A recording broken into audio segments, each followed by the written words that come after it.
So in the last video, I showed you how Shor's algorithm works to calculate the frequency of a modulus period that allows you to factor a large prime number and break RSA encryption. But the reality, of course, is that it only works if you have millions of qubits or very reliable qubits. But imagine a world where that might be true. Once we get to the place where quantum computing breaks RSA encryption, surely we have a solution to that. And the solution is to just use quantum techniques to encode our information rather than classical techniques. And this will give us a reasonable kind of security until the next big improvement comes along. So there's a couple ways to do this, and I want to show you just really briefly a couple ideas. Quantum cryptography allows you to encode information in quantum techniques that then would be difficult to break in quantum techniques. You can have a look at that. The example I'm going to give you actually is going to be a quantum key distribution, so a way to distribute encryption keys using quantum computers that allows you to detect whether your message has been tampered. It's a really neat technique, and there are a bunch of reasons why it works. I'm not going to get into the no cloning theorem, Bell's theorem. Have a look at those if you want to. I'm just going to give you the overview of basically how these things function. So there's a couple protocols. This one is called BB84. All of these quantum key distribution protocols or quantum encryption protocols are named after the people who invented them and the year they were invented them. So this is BB84.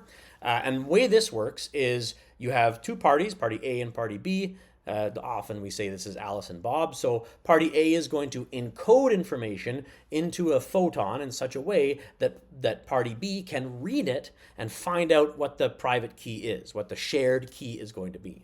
So the way we work is party A is going to choose a random starting state, either up or down, 0 or 1, and then choose an encoding basis vector. So either encode it up and down or left and right or diagonally.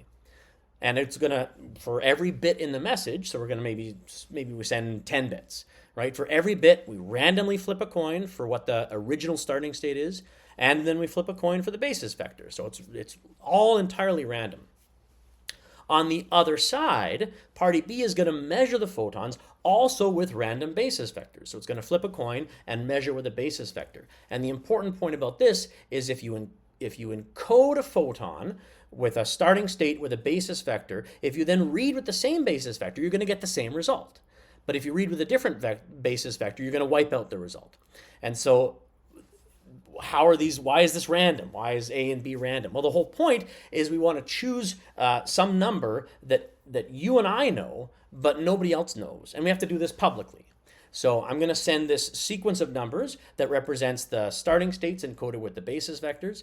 You're going to look at the basis vectors, and then we're going to compare our basis vectors, right? Where they match, where the basis vectors match, we know then behind the scenes the vectors match, and then that gives us our private key, right? Not the basis vectors, but the value that comes through the basis vector I know is going to match what party A sent.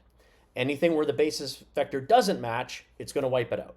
So that's how I distribute a private key in a public forum. Here's a picture from a ResearchGate article that gives you an idea of how this works. So again, you're going to flip a coin. The top row here is flipping a coin, ones and zeros. And then you're going to flip a coin for the basis vector. In this case, it's either like a X or a plus, right? Encoding it up and down or diagonally. And then that will give you an angle that the superposition of this photon actually is. Now we can't measure the photon in its transit. We have to apply a basis vector to measure it, right? We always have to choose the direction that we're measuring in. So now on the other end, I'm going to randomly choose a bunch of directions. And where those directions line up, I can be confident that the value that gets passed through is the same as the value that party A sent.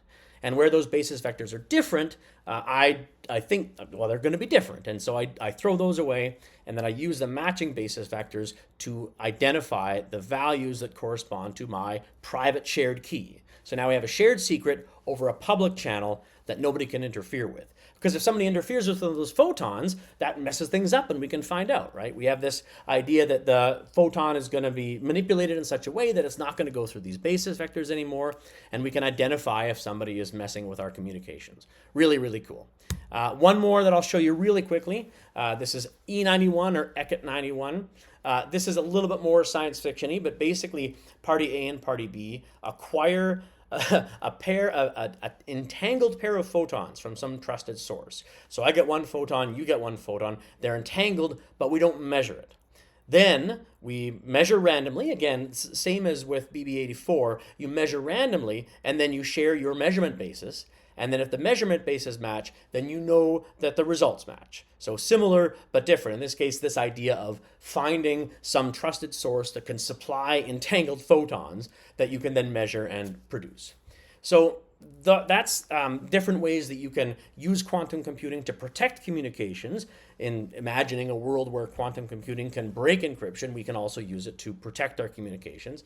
But the reality is, for quantum computing, like everything else, like GPUs, like any of these new techniques, there are going to be things that it's good at and things that it's not good at. There's a lot of cases where classical computing works a lot better than quantum computing today.